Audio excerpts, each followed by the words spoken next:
Timcast IRL will be live in Miami with Patrick Bet David, Donald Trump Jr., Matt Gaetz, and Luke Rudkowski. Join us there. Get your tickets by clicking the link in the description below or by going to timcast.com. Here's the first story from the New York Post. Burger King faces boycott after yanking ads from Rumble over Russell Brand accusations. There's so much crammed into this headline. Russell Brand accusations, Rumble defends it, Burger King boycotts. Man, that's like each of those things are big stories just piled on top of each other.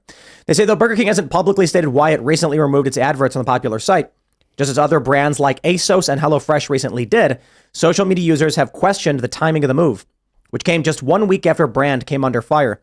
The Whopper House has since been bashed for pulling its ads from the self-proclaimed free speech platform before Brand has actually been convicted. Burger King has pulled its ad from Rumble because the free speech platform refuses to play judge, jury, and executioner of Russell Brand after the UK governor demanded the platform demonetize him. UK governor? Who's that? Is that a reference to somebody? I'm not familiar with that position in the UK. I know as a UK member of parliament, right? Yeah, I think that's probably a typo. It was a member of parliament. Yeah, member of parliament sent a letter out to all these different networks. Reminder, Brand has not been convicted of a single crime. Boycott Burger King. They hate free speech and due process, and their food is poison anyways. Stop eating it. I just want to pause and say, if you've been eating Burger King for any reason, please don't. I think Burger King is just awful, but that's just my opinion. I mean, I'm not going to besmirch the good name of Burger King, I guess. Is this Charlie Kirk saying it's poison? I wonder what the legalities on that, calling it poison, are. I think that's like, I don't know if you can say that, but I guess it's an opinion statement. I think Burger King is unhealthy, and I think would be very funny if Burger King started suing people for claiming their food is bad for you, because it is bad for you. You know, their onion rings, I don't even know what their onion rings are. I gotta be honest. I think their onion rings are potatoes. No, for real. Have you ever had Burger King onion rings? Like years ago. I'm pretty sure well, in my opinion, it does not it's not an onion. Like it's some kind of mashed something or other they cut into a ring. Yeah, just not good. Anyway, yeah. Here we go. This is the next story we have from The Guardian. Firms pull ads from Rumble platform over Russell Brand videos. So it's Burger King, Asos, and HelloFresh have removed these ads. And now we're getting people calling for a boycott of these companies. And this is in a public statement posted on X. Rumble called the letter disturbing because the government came out. So basically, this is where we're at. I think what we're seeing here is actually a move to begin to remove Rumble. In this story from The Sun, they say, I'm an online expert. Russell Brand's refuge platform, Rumble, may be forced offline under new internet safety laws. Rumble may go the Parler route. What do you guys think? I mean, I think Russell Brand is obviously being treated completely unfairly. He doesn't even have a way to defend himself from these allegations because nothing has been filed in a court of law. So other than Rumble support, Rumble saying basically you don't need to leave our platform, he doesn't have a lot of recourse here. And that's a bizarre position to put in. I mean, what is he going to do? Well, the question is, are they targeting Rumble? Are they going to go after Rumble and try and get Rumble taken down? Advertisers pulling off the entirety of the platform because Russell Brand is on it?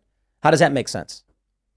I think we need to figure out some sort of way for people to just fund these websites. I'm sure I'm not familiar with Rumble, but I'm sure that they have subscriptions or things like that. But really need to get back to like users funding this because the advertisers have so much power.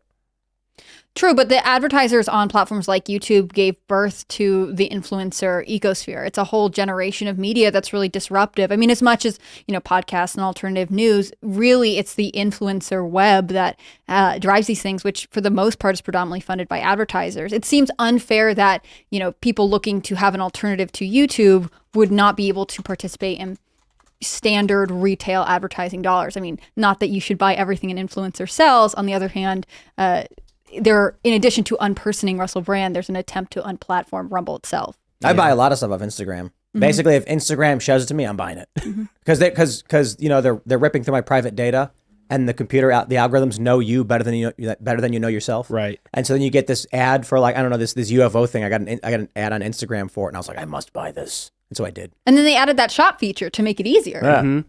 Creepy. We really need to commend Rumble for not giving in to the pressure campaigns that they're probably feeling from every direction right now. YouTube should be condemned, I think, in the strongest terms for demonetizing Russell Brand based on accusations in the media where he has really no recourse or ability to respond other than through the media space. And the BBC has been pressured into removing old content that features brands, so he's losing royalties from there. With that said, I do want to caveat that I think for all the people that have come out immediately in defense of Mr. Brand, I'm just concerned that the backlash against Believe All Women is becoming now the flip side of Believe No Women. And I actually think that the Sunday Times investigation was very thorough, and I think the allegations are credible. With that said, though, they are anonymous, and they're placed entirely in the space of a media PR battle, not through a civil lawsuit, and no charges have been filed in the criminal space. So for a man now who's having his entire career unravel in a matter of hours, it's a deep injustice, and it feels. I don't find them credible. I don't. No, I mean, first, I'll defer to you. I mean, I've only read the articles about them, right? But my issue is if Russell Brand has a relationship with someone, and not even Russell Brand. If a man and a woman have a relationship and they argue with each other and they fight, you can say that, 20 years later, oh, look, here's text messages showing them fighting, him saying, will you apologize? I know I acted poorly last night. And the assumptions you can make based off of a 20-year-old story. So there's a text message between Russell and this woman. The reason why I view this stuff as, I don't know, not worthy of news, in my opinion, is, for one, the media absolutely loved everything he was doing all that time ago. People change, whatever. If the argument is he shouldn't do this, well, he's not doing it now. Okay, so it's been 20 years. The issue I have is, let's say you, Andy, got into a fight with someone and you texted them saying, it was really inappropriate what you did last night. I demand an apology. I can't believe you would do that to me. And what happened? He stiffed you on a bill at a bar. And then it says, like, look, when I tell you this is how it's going down, you can't do this to me. I am furious. And this, I'm so sorry. And then later, 20 years, you're like, oh, that text, that was rape. And it's like, no, wait, hold on. That text was about something totally different. It's 20 years later. What do you do? The problem I have with these accusations 20 years on is that you can take a legitimate relationship and then just say 20 years later, oh, that was not consensual. What? How do you even prove that? I'm not saying, like, there are challenges in the law, but the weirdest thing about how the law is handled today is that when it comes to murder, there are cold cases where there's a person who's been suspected of the murder and we're like, what do we do? And then people are like, I don't know, I think he might be the murderer, but we really don't know. But then when it comes to issues like this, it's like destroy his life entirely because of anonymous accusations. The police are just now opening an investigation. So I suppose my point is, it is almost impossible for accusations this old to be credible. I don't know what you do to make them credible. That being said, there can be new evidence. I'm sure things can emerge where there's like a video Russell made of himself where he's like, I can't believe that I actually did that to those women last night. It's true, blah, blah, blah. And it's from 20 years ago. And you're like, oh, wow, there's evidence. Evidence exists. For the time being, they've only just started an investigation. So it's like, sure, man, I wouldn't call it credible. And actually, I would at this point, I agree with you when you say it shouldn't be Believe No Women. It's true. But we're talking about Believe All Women is supposed to be a woman goes to the police the next day or maybe within a week and, she's traumatized, she doesn't know what to do. And then she makes an accusation. We say, okay, we will operate under the assumption the accusation is true and correct and investigate. It's not supposed to be that 20 years later, someone comes out to the news and the press and says, oh, that famous celebrity, yeah, he did a bad thing to me. And then advertisers pull ads off a platform because he's on that platform. None of this makes sense. Why would the UK government try to get Russell Brand banned? That makes no sense. That makes the claims, it strikes at their credibility outright. Like, for sure, you can make the argument that the member of parliament was just exploiting a crisis situation for political gain, but I just don't see it. Well, I think the actions of these third parties who are now politicians, activist groups, online activists, I think their actions shouldn't necessarily affect the credibility of those who have come forward.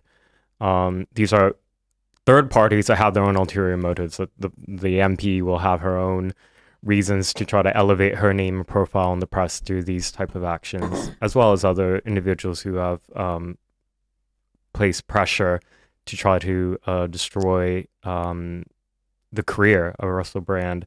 It's just, I think, I've been through, I've been the victim in, I've been through a criminal trial where I was a witness who testified and made allegations in a criminal matter before. And that process, I think, it helped me understand potentially why some victims don't go forward. The process of being cross-examined and gaslit and reliving over and over a really traumatic experience it really destroys you. And that then kind of opened my eyes to why I kind of understand why some women, for the first time, it made me understand perhaps why some people don't immediately go to law enforcement. However, that doesn't mean that I support then that decades later, years later, then they go anonymously to the press. Yeah, I gotta be honest, I don't care. I don't play to this emotional argument of, oh, it's so hard and it's so emotional. It was very difficult for people to do this. They say, oh, victims have a hard time. That sucks. Sorry, have a nice day. The justice system is not supposed to be, your feelings are hurt, so we're going to destroy a man's life over it. The justice system is, yes, we recognize there are hardships. We want to seek the best outcomes for justice. That means if there is a guy who is abusing women in large numbers, then definitely we're going to try and solve for that problem. However, if you as the victim are unable to provide evidence and testimony in a meaningful manner, in a time appropriate manner, then that's it. The legal system is not supposed to be bent because some people have hurt feelings. I do not accept that. I mean, that's the UK. I can't speak for London. I can say for the United States, I absolutely reject the idea that we would have to put someone's freedom and liberty at risk to protect the feelings of another person because, oh, they felt bad. Sorry. You need to have evidence. It needs to be proven beyond a reasonable doubt.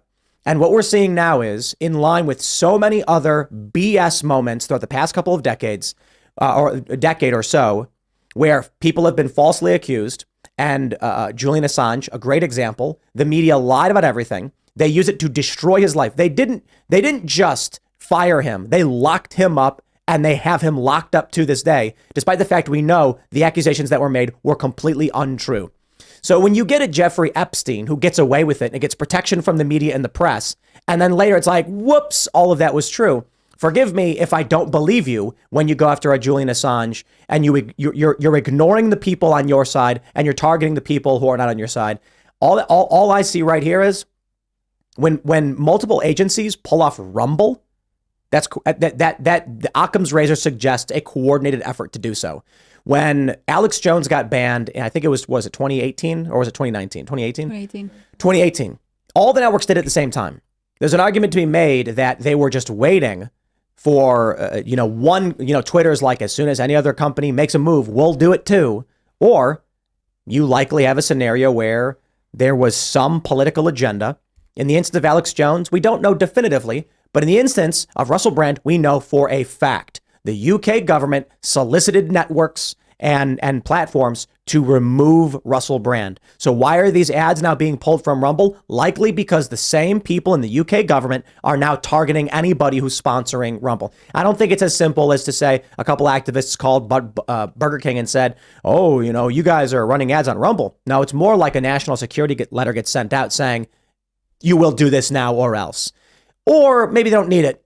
Maybe a member of parliament contacts your head of legal office with a shakedown letter, and Burger King's like, listen, we do not need Rumble. 44 million users. It's not worth a permitting headache with the UK government. We're generating hundreds of millions of dollars out of the UK. Let's just let it go. I don't know. Is Burger King in the UK? They're in the UK, right? In the UK. I don't think they make that much money. But that's my point. If right now it's come to the point where you have 4 women who, for whatever reason, did not, come out with these allegations, and it's now 20 plus years later, 10 or 20 years later, I'm just like, prove it. That's all that matters, right? You need proof. Do you have a take as a criminal defense attorney? Yeah, I mean, Tim's right. You need proof. You have to meet a certain burden of proof. It's really hard to believe women 20 years after the fact. So these situations do occur. I would encourage individuals who are victims to report it as soon as possible rather than waiting decades down the line.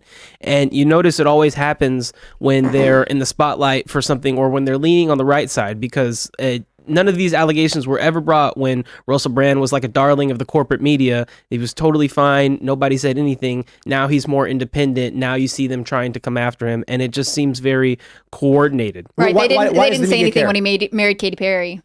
Oh, Right. yeah. Why does the media care?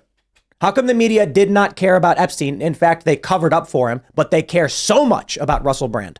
I don't buy it, not for 1 second. They all of a sudden care about Russell Brand. They all of a sudden need to have the ads pulled. They all of a sudden are realizing his shows have to get pulled off the BBC Channel 4 and YouTube or whatever. What? I don't buy it. Sorry. Have a nice day. Epstein, they knew Epstein had been charged, and I think it was like in the 2000s. They knew what he was doing. He got a sweetheart deal and was let go. So where was the media on this one? Now you can argue that Epstein was blackmailing powerful individuals. Okay, where was the media? Because this expose on Russell Brand is the Sunday Times, it's Channel 4. All of a sudden, one day, somebody at these networks, they're just like, I'm really concerned about Russell Brand. I'm going to go dig around for 20-year-old accusations. What? Someone started, so you don't understand this. Some journalist decided to start soliciting past relationships of Russell Brand and ask him about issues of impropriety. Why? No, I mean, for real, look, if he was doing these things, that's bad for sure. But it's a weird thing for the media to immediately want to pick up, especially when it's coming from corporate narrative establishment, government media sources, quite literally.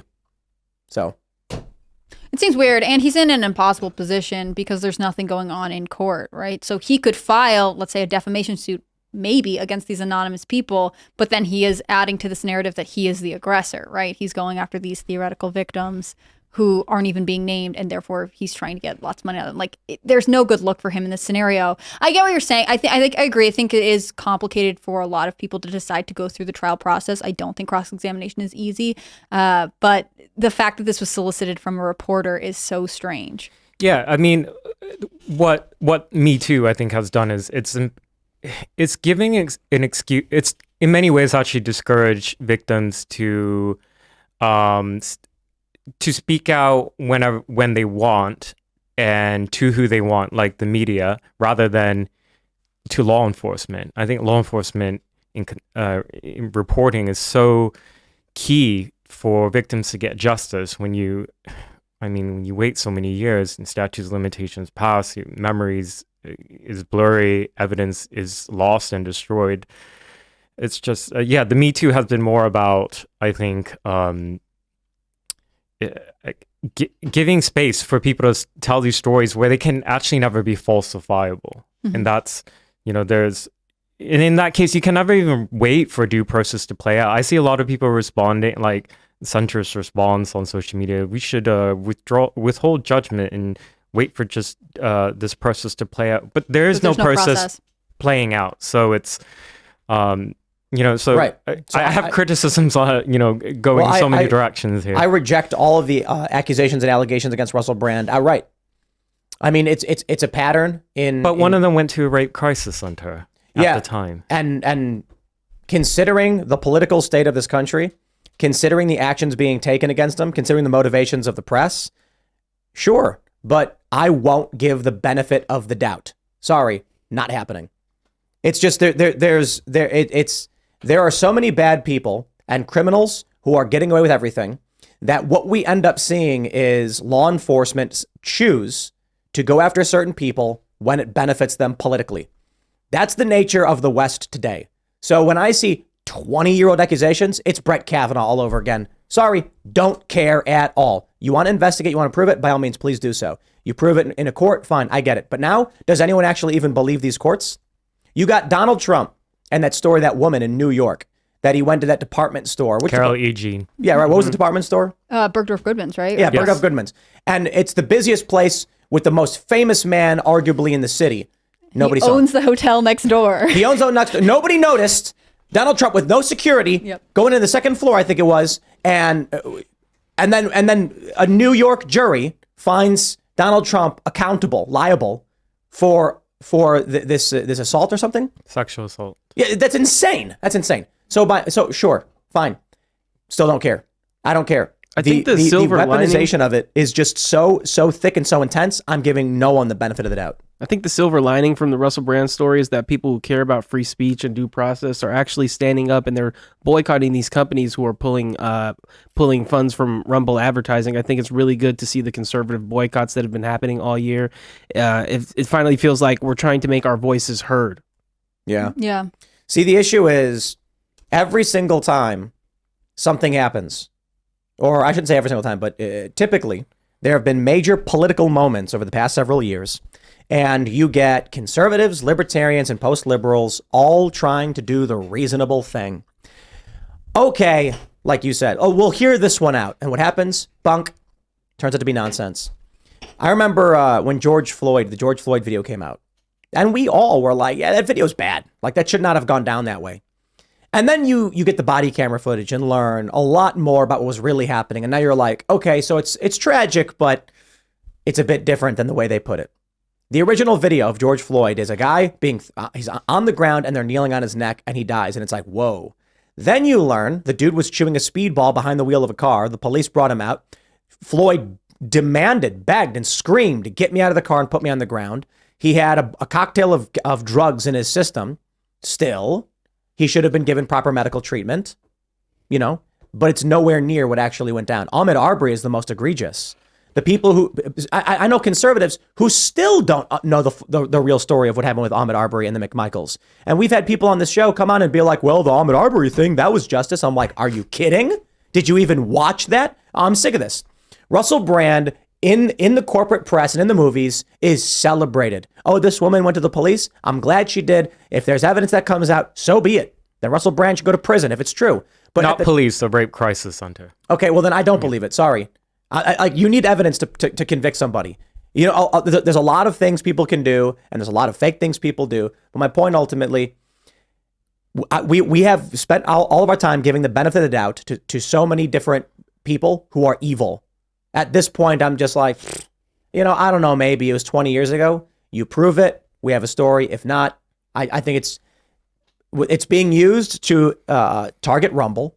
It's being used to stop Russell Brand from producing high-profile, high-trafficked, anti-establishment media, and they're pushing a conspiracy theory that the only reason Russell Brand actually opposes the establishment is because he was trying to build up a base to protect him from accusations against him. It's psychotic, total BS. Sorry, I'm not buying it. Thanks for watching this clip from the Timcast IRL podcast. Hang out with us live Monday through Friday at 8 p.m.